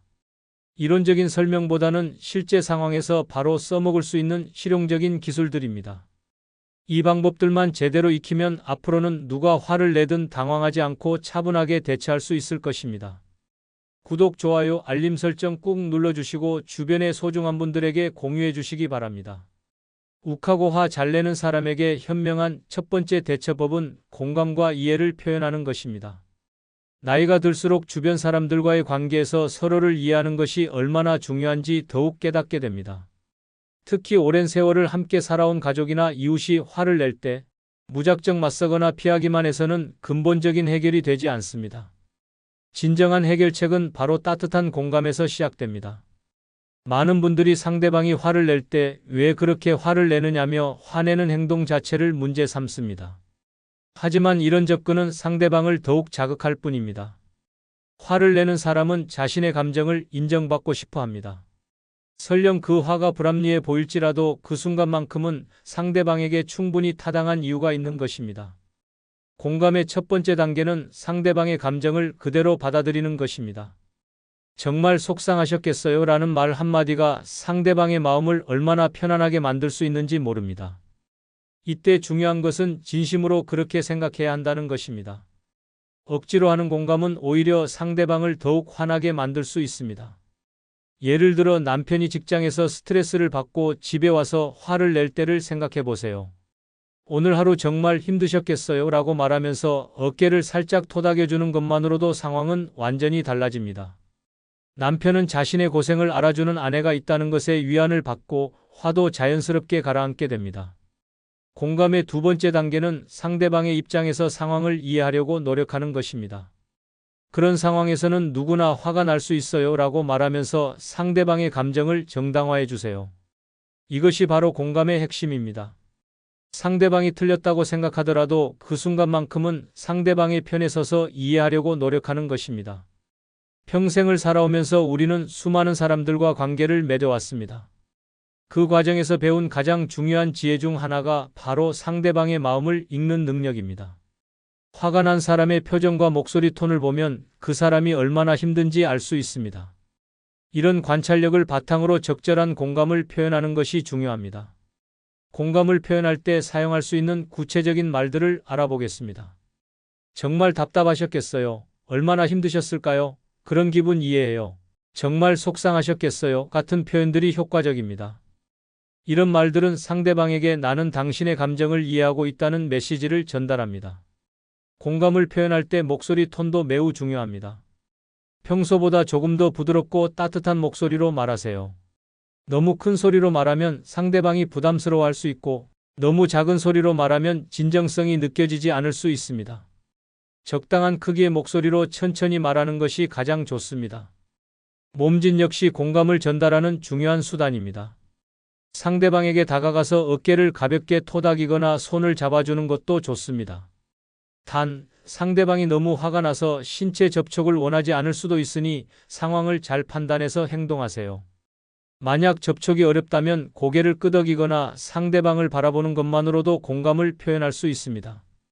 공감을 표현한 후에는 상대방의 이야기를 더 자세히 들어보세요. 무슨 일이 있었는지 더 자세히 말해주세요 라고 하면서 상대방이 자신의 감정을 충분히 표현할 수 있도록 도와주세요. 이때 중간중간 그랬군요. 정말요. 힘드셨겠어요. 같은 추임새를 넣어주면 상대방은 더욱 시원하게 이야기할 수 있습니다. 상대방의 이야기를 들으면서 절대 해서는 안 되는 것이 있습니다. 바로 조언이나 해결책을 성급하게 제시하는 것입니다. 화가 난 사람은 당장 해결책을 원하는 것이 아니라 자신의 감정을 인정받고 싶어 합니다. 따라서 충분히 공감을 표현한 후에 상대방이 진정되었을 때 조언을 하는 것이 좋습니다. 공감과 이해의 표현은 단순히 기술이 아닙니다. 오랜 인생 경험을 통해 터득한 사람에 대한 이해와 사랑이 바탕이 되어야 합니다. 나이가 들수록 주변 사람들과의 관계가 더욱 소중해지는 만큼 서로를 이해하고 배려하는 마음이 필요합니다. 여러분의 따뜻한 공감 한마디가 상대방의 마음을 치유하고 관계를 더욱 돈독하게 만들어줄 것입니다. 욱하고 화 잘 내는 사람에게 현명한 두 번째 대처법은 침묵의 힘을 활용하는 것입니다. 60대가 넘어서면서 가족들과의 사소한 갈등이나 이웃과의 다툼에서 상대방이 큰 소리를 내거나 화를 낼 때 어떻게 대처해야 할지 막막하기만 합니다. 어떤 때는 미안하다고 사과하고 싶어도 상대방의 화가 너무 커서 입을 열기조차 어려운 상황이 생깁니다. 그런데 오늘부터는 더 이상 그런 상황에 위축되지 마세요. 침묵이라는 놀라운 지혜가 여러분의 마음을 평온하게 지켜줄 것입니다. 평생을 살아오면서 경험한 많은 갈등 상황들을 떠올려 보세요. 상대방이 화를 낼 때 우리는 본능적으로 변명하거나 맞서려고 했습니다. 하지만 그런 반응들이 과연 좋은 결과를 가져왔는지 돌이켜보면 대부분 상황만 더 악화되었을 것입니다. 화난 사람은 마치 끓는 물과 같아서 더 많은 연료를 넣으면 넣을수록 더욱 뜨거워집니다. 침묵의 첫 번째 효과는 상대방의 화에 기름을 붓지 않는다는 것입니다. 화가 난 사람은 자신의 감정을 쏟아낼 상대가 필요합니다. 하지만 여러분이 조용히 있으면 상대방은 혼자서 화를 내야 하는 상황에 놓이게 됩니다. 마치 혼자 박수를 치는 것처럼 어색함을 느끼면서 점차 목소리가 작아지고 화도 수그러들게 됩니다. 침묵의 두 번째 효과는 우리 자신의 마음을 보호한다는 것입니다. 나이가 들수록 감정적인 상처는 더 깊게 남고 오래갑니다. 젊었을 때는 금세 잊을 수 있었던 말들도 이제는 며칠씩 가슴에 남아 잠을 설치게 만듭니다. 침묵을 지키면 불필요한 말다툼에 휘말리지 않고 마음의 평화를 유지할 수 있습니다. 그렇다면 어떻게 침묵을 지켜야 할까요? 첫째, 상대방이 화를 내기 시작하면 마음속으로 천천히 숫자를 세어보세요. 하나, 둘, 셋 하면서 마음을 진정시키고 말하고 싶은 충동을 억누르는 것입니다. 둘째, 상대방의 눈을 직접 바라보지 마세요. 정면으로 시선을 맞추면 도전적으로 보일 수 있으니 살짝 옆을 바라보거나 바닥을 내려다보는 것이 좋습니다. 셋째, 손을 자연스럽게 앞으로 모으고 어깨에 힘을 빼세요. 긴장된 자세는 상대방에게 적대감을 전달할 수 있습니다. 넷째, 가능하다면 의자에 앉아서 대화하세요. 서 있는 자세보다 앉아 있는 자세가 더 안정적이고 평화로운 느낌을 줍니다. 침묵을 지킬 때 가장 주의해야 할 점은 무시하는 듯한 태도를 보이면 안 된다는 것입니다. 상대방이 화를 내는 것을 듣고 있다는 표현을 몸짓으로 보여주세요. 고개를 가끔 끄덕이거나 음하는 작은 추임새를 넣는 것도 좋습니다. 이렇게 하면 상대방은 자신의 말을 무시당하지 않는다고 느끼면서도 점차 화가 가라앉게 됩니다. 침묵의 시간은 보통 3분에서 5분 정도가 적당합니다. 너무 오래 침묵하면 상대방이 더욱 답답해할 수 있습니다. 상대방의 목소리 톤이 낮아지고 말의 속도가 느려지면 화가 가라앉고 있다는 신호입니다. 숨을 고르는 소리가 들리거나 한숨을 내쉬면 침묵을 끝낼 타이밍입니다. 침묵 후 첫 마디는 매우 중요합니다. 말한 내용을 잘 들었습니다라고 차분하게 시작하세요. 이 한마디로 상대방은 자신의 이야기를 끝까지 들어주었다는 느낌을 받게 됩니다. 그 다음에는 정말 힘드셨겠어요 라며 공감을 표현하거나 어떤 부분이 가장 속상했나요 라며 구체적인 질문을 던지세요. 침묵의 힘을 활용하는 것은 단순히 참는 것이 아닙니다. 오랜 인생 경험으로 터득한 지혜를 발휘하여 상황을 슬기롭게 조절하는 것입니다. 처음에는 어색하고 어려울 수 있지만 꾸준히 연습하면 분명히 효과를 보실 수 있습니다. 여러분의 침묵 한 번이 가정의 평화를 지키고 주변 사람들과의 관계를 더욱 원만하게 만들어줄 것입니다. 욱하고 화 잘 내는 사람에게 현명한 세 번째 대처법은 물리적 거리 두기입니다. 나이가 들수록 큰 소리나 과격한 행동에 더욱 민감해지고 심장이 빨리 뛰거나 혈압이 올라가는 등 몸에 부담이 될 수 있습니다. 이럴 때는 무리해서 그 자리를 지키려 하지 말고 슬기롭게 거리를 두는 것이 모든 사람에게 도움이 됩니다. 많은 분들이 상대방이 화를 낼 때 그 자리를 떠나는 것을 도망가거나 포기하는 것으로 생각합니다. 하지만 이것은 잘못된 생각입니다. 물리적 거리 두기는 상황을 더 악화시키지 않고 모든 사람의 안전을 지키는 현명한 선택입니다. 특히 상대방이 너무 흥분해서 이성적인 대화가 불가능한 상태일 때는 잠시 떨어져 있는 것이 최선의 방법입니다. 물리적 거리 두기의 첫 번째 장점은 상대방에게 진정할 시간을 주는 것입니다. 화가 난 사람은 자신의 감정을 발산할 상대가 없으면 혼자서 화를 내야 합니다. 그러면 자연스럽게 자신의 행동을 돌아보게 되고 점차 마음이 가라앉게 됩니다. 마치 끓는 물에서 불을 빼면 저절로 식는 것과 같은 원리입니다. 물리적 거리 두기의 두 번째 장점은 우리 자신을 보호하는 것입니다. 나이가 들수록 스트레스가 몸에 미치는 영향이 커집니다. 큰 소리나 격한 상황에 노출되면 혈압이 올라가고 심장에 부담이 될 수 있습니다. 이런 상황에서는 건강을 위해서라도 그 자리를 피하는 것이 현명합니다. 그렇다면 어떻게 자연스럽게 거리를 둘 수 있을까요? 첫 번째 방법은 잠시 화장실에 다녀오겠습니다라고 말하는 것입니다. 이렇게 하면 상대방도 자연스럽게 받아들일 수 있고 여러분도 부담 없이 그 자리를 떠날 수 있습니다. 화장실에서 찬물로 세수를 하거나 깊게 숨을 쉬면서 마음을 진정시키세요. 두 번째 방법은 물 한 잔 마시고 올게요 라고 말하는 것입니다. 부엌으로 가서 천천히 물을 마시면서 상황을 정리하는 시간을 가지세요. 이때 상대방에게도 물이나 차를 한 잔 준비해서 가져다 주면 더욱 좋습니다. 따뜻한 차 한 잔이 상대방의 마음을 진정시키는 데 도움이 될 수 있습니다.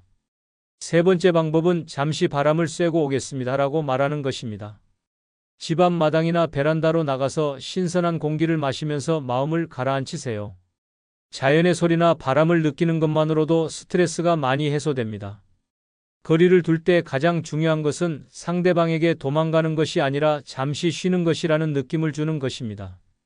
조금 후에 다시 이야기하겠습니다 라고 말하면서 대화를 완전히 중단하는 것이 아니라 잠시 미루는 것임을 분명히 하세요. 이렇게 하면 상대방도 자신이 무시당하지 않는다고 느낄 수 있습니다. 거리를 둔 후에는 보통 10분에서 15분 정도 시간을 가지세요. 너무 빨리 돌아가면 상대방이 아직 화가 가라앉지 않았을 수 있고 너무 오래 기다리면 상대방이 불안해할 수 있습니다.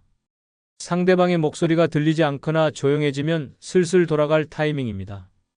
돌아갈 때는 조용히 다가가서 상대방의 상태를 살펴보세요. 만약 상대방이 아직 화가 나 있는 것 같다면 아직 기분이 안 좋으신 것 같은데 조금 더 시간을 가질까요? 라고 말하면서 다시 거리를 둘 수 있습니다. 하지만 상대방이 진정된 것 같다면 기분이 좀 나아지셨나요? 라고 부드럽게 물어보세요. 상대방이 진정되었다면 이제 대화를 재개할 수 있습니다.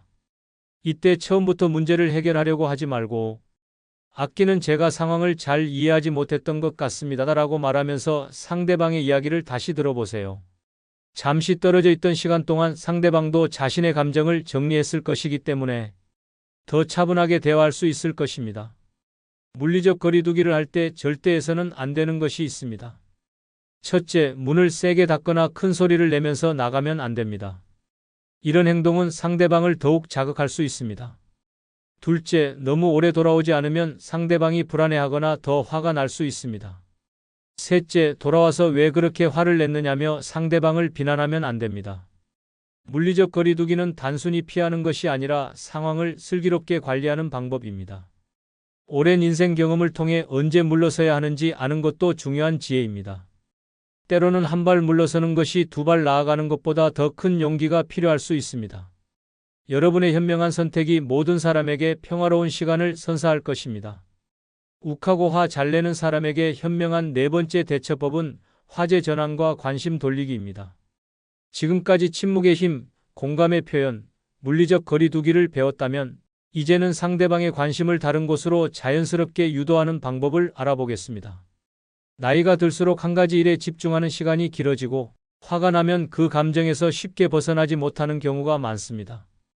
이럴 때 적절한 화제 전환은 마치 맑은 바람이 흐린 하늘을 걷어내는 것처럼 상황을 완전히 바꿔놓을 수 있습니다. 많은 분들이 상대방이 화를 낼 때 그 문제에만 계속 매달리려고 합니다. 하지만 때로는 그 문제에서 벗어나서 완전히 다른 이야기를 하는 것이 더 효과적일 수 있습니다. 특히 사소한 일로 화를 내는 경우라면 화제를 전환하는 것만으로도 상황이 완전히 달라질 수 있습니다. 화제 전환의 첫 번째 원칙은 자연스러워야 한다는 것입니다. 갑작스럽게 전혀 다른 이야기를 꺼내면 상대방이 이상하게 생각할 수 있습니다. 따라서 현재 상황과 어느 정도 연관성이 있는 주제로 서서히 옮겨가는 것이 중요합니다. 예를 들어 남편이 집안일 때문에 화를 내고 있다면, 그런데 오늘 마트에서 당신이 좋아하는 사과를 샀는데 정말 달고 맛있어 보이더라고요 라고 말하면서 자연스럽게 음식 이야기로 넘어갈 수 있습니다. 이렇게 하면 상대방의 관심이 화가 난 문제에서 맛있는 음식으로 옮겨가게 됩니다. 화제 전환의 두 번째 원칙은 상대방이 관심을 가질 만한 주제를 선택하는 것입니다. 오랜 세월을 함께 살아온 가족이라면 서로의 관심사를 잘 알고 있을 것입니다. 남편이 운동을 좋아한다면 스포츠 이야기를, 드라마를 좋아한다면 요즘 인기 있는 프로그램 이야기를 꺼내보세요. 그런데 어제 뉴스에서 봤는데 요즘 우리 동네에 새로운 산책로가 생겼다고 하더라고요. 날씨도 좋은데 함께 한번 가볼까요? 라고 말하면서 산책 이야기로 넘어가는 것도 좋은 방법입니다. 이렇게 하면 상대방의 관심이 화가 난 문제에서 즐거운 활동으로 옮겨가게 됩니다. 손자, 손녀 이야기도 매우 효과적인 화제 전환 수단입니다. 그런데 우리 손자가 어제 전화해서 하는 말이 정말 웃겼어요 라고 시작하면서 아이들의 귀여운 행동이나 말을 소개해 보세요. 대부분의 할머니, 할아버지들은 손자, 손녀 이야기만 나와도 얼굴이 밝아지고 화도 금세 가라앉습니다. 화제 전환을 할 때 사용할 수 있는 구체적인 표현들을 알아보겠습니다. 그런데 말이에요. 아, 맞다. 참 그러고 보니 어제 생각난 건데. 같은 표현으로 자연스럽게 시작할 수 있습니다. 이런 표현들은 갑작스러운 느낌을 주지 않으면서도 새로운 주제로 넘어갈 수 있게 도와줍니다. 음식 이야기는 언제나 좋은 화제 전환 소재입니다. 오늘 저녁에 당신이 좋아하는 된장찌개 끓여드릴게요 라고 말하거나 이웃집에서 맛있는 김치를 나눠줬는데 함께 드실래요? 라고 하면서 식사 준비를 제안하는 것도 효과적입니다. 음식은 사람의 기분을 좋게 만들고 화를 가라앉히는 데 도움이 됩니다. 날씨나 계절 이야기도 좋은 화제입니다. 오늘 정말 날씨가 좋네요. 빨래가 잘 마를 것 같아요 라고 말하거나 벌써 봄이 왔는데 올해는 꽃 구경 어디로 갈까요? 라고 하면서 계절의 변화나 앞으로의 계획에 대해 이야기할 수 있습니다. 건강 이야기도 나이가 든 분들에게는 관심사입니다. 요즘 무릎이 어떠세요? 병원에서 뭐라고 하던가요? 라고 물어보거나 오늘 아침에 건강 프로그램에서 좋은 정보를 봤는데 함께 들어보실래요? 라고 제안하는 것도 좋습니다. 이웃이나 친구들의 안부를 묻는 것도 효과적인 화제 전환 방법입니다. 그런데 옆집 김씨 할머니는 요즘 어떻게 지내시나요? 라고 물어보거나 오래된 친구분께 안부 전화라도 드려볼까요? 라고 제안하면서 주변 사람들에 대한 이야기로 넘어갈 수 있습니다. 과거의 좋은 추억을 떠올리게 하는 것도 훌륭한 방법입니다. 예전에 우리가 함께 갔던 여행지가 생각나네요 라고 말하거나 결혼 초기에 살던 집 근처가 요즘 많이 변했다고 하더라고요 라고 하면서 즐거웠던 옛날 이야기로 화제를 돌릴 수 있습니다. 화제 전환을 할 때 주의해야 할 점들이 있습니다. 첫째, 너무 억지스럽게 하면 안 됩니다. 상대방이 아직 화가 많이 난 상태에서 갑자기 다른 이야기를 꺼내면 지금 무슨 소리를 하는 거냐며 더 화를 낼 수 있습니다. 따라서 상대방의 화가 어느 정도 가라앉았을 때 시도하는 것이 좋습니다. 둘째, 상대방이 관심 없어 하는 주제는 피해야 합니다. 아무리 좋은 의도라도 상대방이 싫어하는 이야기를 꺼내면 오히려 역효과가 날 수 있습니다. 평소에 상대방의 관심사를 잘 파악해두는 것이 중요합니다. 셋째, 화제를 전환한 후에는 그 주제에 충분히 집중해야 합니다. 대충 화제만 바꾸고 다시 원래 문제로 돌아가면 상대방이 기분 나빠할 수 있습니다. 새로운 주제에 대해 진심으로 관심을 보이고 대화를 이어가세요. 화제 전환이 성공하면 상대방의 표정이 밝아지고 목소리 톤도 부드러워집니다. 이때가 바로 관계를 회복할 수 있는 좋은 기회입니다. 아끼는 제가 좀 서운하게 해드린 것 같아서 미안해요 라고 자연스럽게 사과하거나 앞으로는 더 신경 써서 도와드릴게요 라고 약속하면 됩니다. 화제 전환과 관심 돌리기는 상대방의 마음을 부드럽게 만드는 아주 효과적인 방법입니다. 오랜 인생 경험을 통해 사람의 마음을 읽고 적절한 주제를 선택하는 능력을 발휘하면 어려운 상황도 슬기롭게 해결할 수 있습니다. 여러분의 지혜로운 화제 전환이 가정의 웃음과 평화를 가져다 줄 것입니다.